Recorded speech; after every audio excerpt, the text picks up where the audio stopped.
Cerita novel romantis. Musuhku membawa benihku. Bab 33. Membuat kesalahan. Kelly berdecak kesal dan menatap Sylviana dengan penuh amarah. Yang ia incar sebenarnya bukanlah acara pernikahan itu, tapi status sebagai besan keluarga Smith dan dana besar yang pasti akan dikucurkan setelah acara pernikahan itu selesai. Di perusahaan Smith, tepatnya di sebuah ruang kerja CEO yang terlihat begitu luas, tampak sosok yang berdiri di depan sebuah jendela besar. Ia menatap pemandangan kota London sambil menghela nafasnya berkali-kali, karena jantungnya yang terasa sesak. Setelah pergi bersama dengan Sylviana kemarin untuk mengantarkan Robert ke rumah sakit, Ryu belum kembali lagi ke sana. Lah sangat takut kembali ke rumah sakit, apalagi ketika melihat keadaan Robert. Robert terbaring tak sadarkan diri, Mom Sylviana selalu termenung dan menangis, dan Radley lebih banyak mengunci diri di dalam kamar tidurnya. Yang menemani Ryu saat ini hanya pekerjaannya.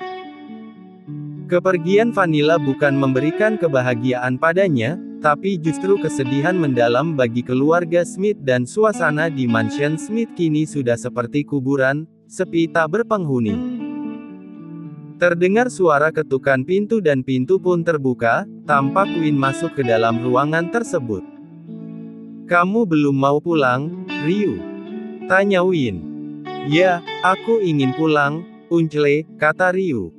"Ayo, Uncle. Bisakah aku kembali ke ruanganku saja?" "Maksudmu?" tanya Win sedikit bingung. "Aku akan bekerja dari ruanganku saja, aku tak ingin di ruangan Daddy," jawab Ryu. Win tersenyum tipis. "Ada apa? Apa kamu tidak nyaman di sini? Robert telah menyiapkan semuanya untuk dirimu menggantikannya. Ruangan ini juga nantinya akan menjadi milikmu. Tapi di sini aku merasa sesak, Uncle. Aku selalu merasa Vanilla tersenyum padaku, hingga aku tak bisa berhenti memikirkannya," batin Ryu. Di ruangan kerja Robert, terdapat sebuah figura foto besar di mana di dalamnya adalah foto mereka sekeluarga. Ryu merasa Vanilla terus memperhatikannya dan tatapan gadis itu terus mengikat dirinya. Rasa takut, gelisah, hingga sesuatu yang tak bisa ia jabarkan. Robert bahkan sudah mempersiapkan sebuah pertemuan besar untuk mengumumkan dirimu sebagai pengganti dirinya, kata Win. "Jadi mau atau tidak, nantinya kamu juga akan menempati ruangan ini. Atau kamu mau Uncle mengganti interiornya?" Ryu terdiam seraya berpikir kemudian menatap Win. "Apa aku bisa melakukan itu?" "Tentu saja," kata Win. Namun, Ryu merasa aneh jika ia harus merubah interior ruangan itu karena yang bermasalah baginya hanyalah foto besar di mana ada wajah Vanilla di sana. "Kita pulang saja, Uncle," kata Ryu pada akhirnya. Ia akan memikirkan lagi nanti tentang apa yang dikatakan oleh Win. "Baiklah, ayo. Oh ya, apa kamu tak ingin ke rumah sakit?" tanya Win lagi. Ryu kembali terdiam tak menjawab pertanyaan Win, tapi Win menangkap raut wajah gelisah pada Ryu. "Dadimu dan seluruh keluarga Smith membutuhkanmu, Ryu.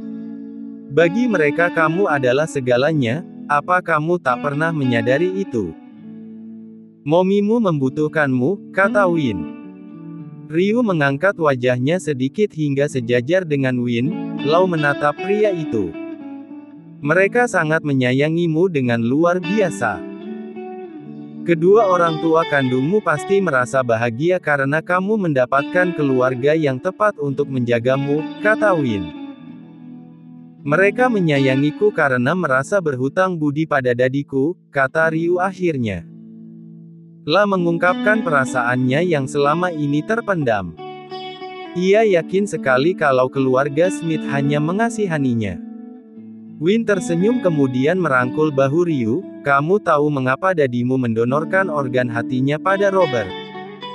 Ryu hanya bisa menatap Win tanpa menjawab. Itu karena ia menganggap Robert sudah lebih dari sekedar rekan bisnis baginya.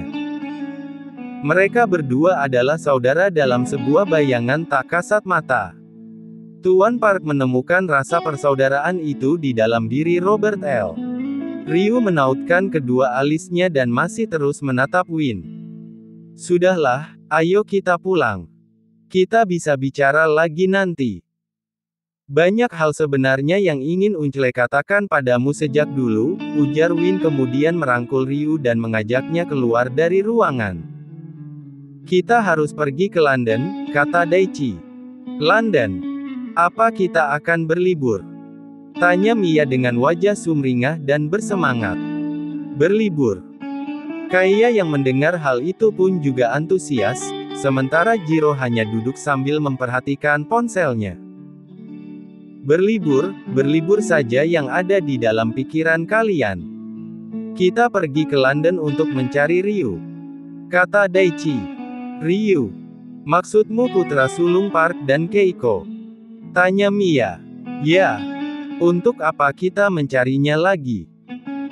Yang ada nanti ia malah akan menuntut kita karena telah mengambil seluruh aset miliknya yang merupakan warisan Park, kata Mia berusaha menyadarkan suaminya. Bodoh. Kalian itu semua bodoh. Teriak Daichi. Ryu itu adalah salah satu pewaris perusahaan Smith yang berpusat di London. Perusahaan Smith. Mengapa Ryu selalu saja beruntung, Dad? Tanya Jiro. Daichi mengepalkan tangannya. Sejak dulu keluarga Park Higuchi, sepupunya itu, selalu saja berhasil dalam segala hal. Daichi tak suka itu, apalagi ketika kedua orang tuanya juga selalu membanding-bandingkan dirinya dengan Park. Kita akan mengambil perusahaan itu dari tangannya, seperti kita mengambil perusahaan milik Park sebelumnya. Kita akan melakukan cara yang sama. Aku yakin, tak akan ada wanita yang mau diduakan, gumam Daichi. Apa gadis itu sudah bangun, Vin? Belum, jawab Vin singkat. Pria itu menghela nafasnya pelan kemudian menatap ke arah luar jendela ruang kerjanya. Kamu masih memikirkan Alina? Tanya Vin. Aku tak akan pernah melupakannya, Vin. Aku sangat bersalah padanya dan aku akan mencarinya sampai kapanpun, kata Logan. Vin menghela nafasnya pelan, kamu tak ingin menikah. Aku hanya akan menikah dengan Alina. Tak akan ada wanita lain selain dirinya, jawab Logan. Pintu ruang kerja Logan terbuka setelah sebelumnya terdengar ketukan. Ada apa, James? Tuan, Nona itu sudah sadar, kata James. Logan dan Vin pun beranjak dari sana menuju ke kamar tidur di mana seorang gadis yang mereka temukan berada. Pintu kamar terbuka dan tampak seorang dokter sedang memeriksa. Bagaimana keadaannya? Tanya Logan setelah dokter selesai memeriksa. Ia baik-baik saja. Sepertinya kalian menyelamatkan tepat waktu, ujar Richard, dokter yang juga sahabat Logan dan Vin, tapi sepertinya ia tidak mengingat siapa dirinya. Kita harus mencari keluarganya. Mereka pasti kehilangan dirinya. Dengan kekuasaan yang kamu miliki, kamu pasti bisa dengan cepat menemukannya, Locke, lanjut Richard. Namun tatapan tak biasa diberikan oleh Logan pada gadis yang kini terbaring di atas tempat tidur. Bawa dia ke New York, Vin.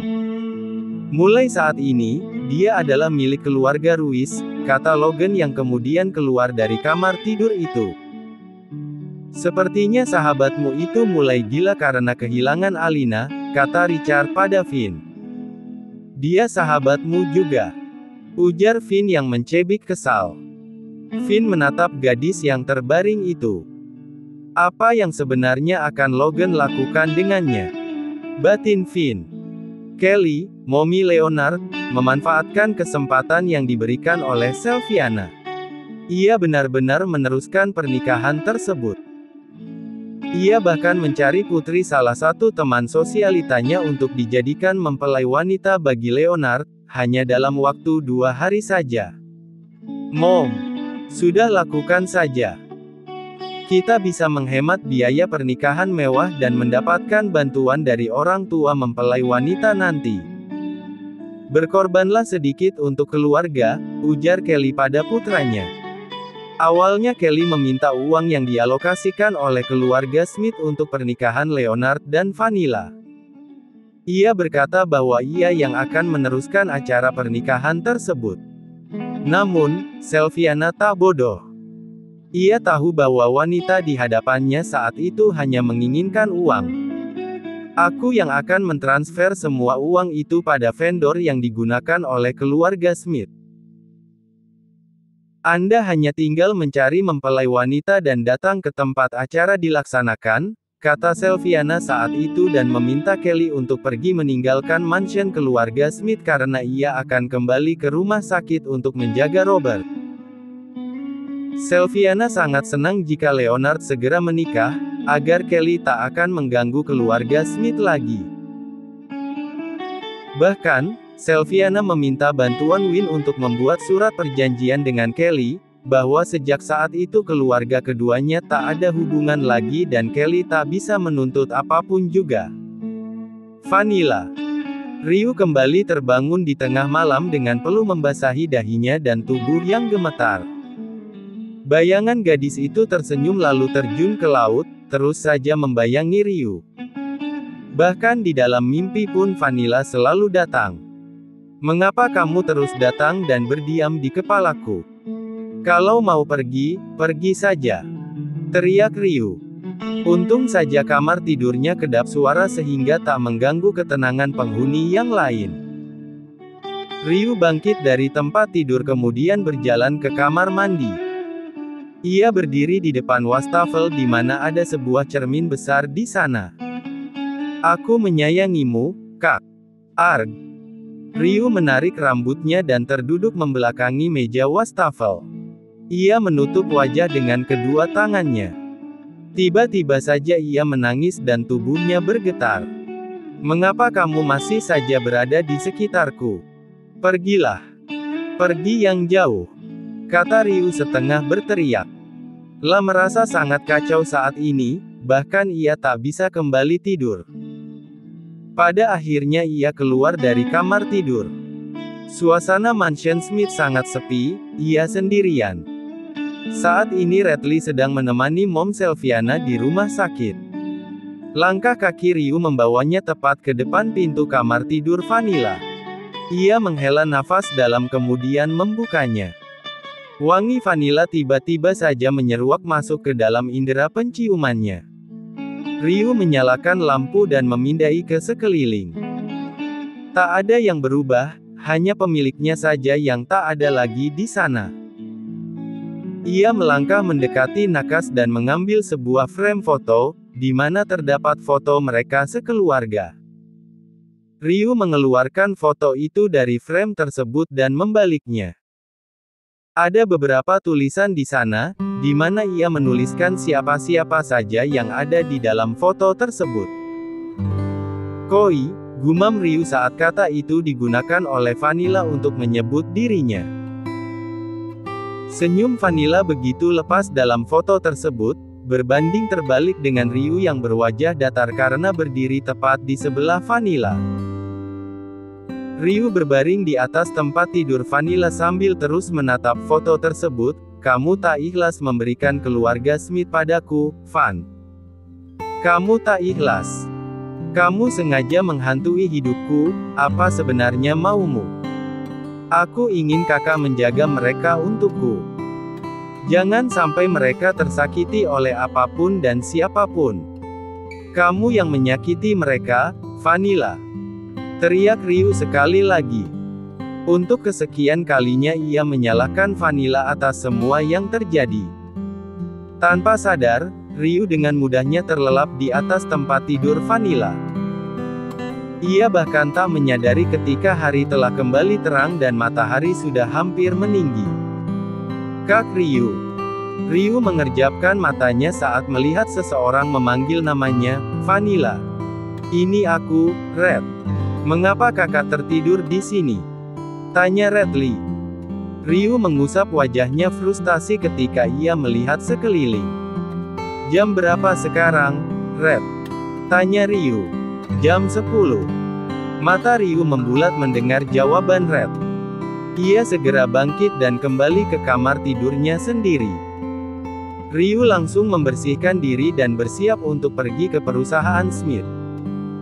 Sejak Robert masuk rumah sakit, Ryu merasa memiliki tanggung jawab lebih besar akan perusahaan Smith. Hanya saja ia kadang tak konsentrasi karena pikirannya terus dipenuhi oleh Vanilla. Sayang, Robert terbangun dan melihat Sylviana yang berada di samping tempat tidurnya. Seakan kembali ke masa 15 tahun yang lalu. Dia yang baru masuk ke dalam ruang perawatan itu pun langsung melangkah mendekati Robert. Robert. Dia langsung menekan tombol untuk memanggil guide. Ia sangat senang melihat Robert telah sadar. Ada perasaan takut jika Robert akan tak sadarkan diri dalam waktu yang lama. Robert tersenyum tipis, dua orang wanita yang penting dalam hidupnya, ada di sampingnya. Namun, senyum itu kembali menghilang ketika ia mengingat bahwa ia kehilangan gadis kecilnya. Vanilla, gumam Robert yang tentu saja masih terdengar oleh Sylviana dan Gia. Sayang, Sylviana langsung menggenggam tangan Robert lebih erat dari sebelumnya. Ia akan baik-baik saja, kamu harus segera pulih. Sylviana benar, Robert. Cepatlah pulih. Semua khawatir padamu, kata Gia. Sylviana dan Gia tak ingin Robert kembali drop jika mereka mengatakan hal-hal yang negatif, terutama tentang Vanilla. Mata Robert menerawang jauh. Ia mengikuti keinginan Mommy dan juga istrinya untuk tak membicarakan tentang Vanilla, meski hati dan pikirannya dipenuhi oleh putri kecilnya itu. Robert sungguh merasa sangat bersalah akan hilangnya Vanilla saat ini. Apa ia pergi karena tak menginginkan pernikahan itu? Aku egois, sangat egois. Maafkan Daddy, Vanilla. Daddy akan mencarimu. Kembalilah, Daddy akan menunggumu. Memaafkan Daddy. Batin Robert. Guide yang masuk ke dalam ruangan dengan beberapa perawat pun memeriksa keadaan Adele secara menyeluruh. Ia bernafas dengan lega karena kondisi Robert saat ini sudah jauh lebih baik dari sebelumnya. Jangan pernah melakukan hal itu lagi, Robert, ujar Guide. Maafkan aku, Guide. Aku membutuhkannya, kepalaku seperti tak berhenti untuk berpikir, kata Robert. Datanglah padaku jika kamu ingin bercerita, jangan seperti ini lagi, kata Guide sambil menghela nafasnya pelan. Adele hanya tersenyum tipis. Baiklah, aku keluar dulu, kata Guide lagi. Kapan aku bisa pulang, Guide? Tanya Robert. Kamu bisa pulang hari ini juga, tapi dengan catatan kamu harus rutin meminum obat dan vitaminmu, jawab Guide. Aku berjanji. Guide pun keluar dari ruangan setelah selesai melakukan pemeriksaan. Gia dan Sylviana yang berdiri di dekat sofa, kembali mendekat. Guide mengizinkanku untuk pulang, kata Robert. Baiklah, Mommy akan bicara dengannya, kata Gia kemudian keluar dari ruang perawatan. Robert menatap Sylviana, lagi-lagi aku membuat kesalahan. Lanjut ke bab 34.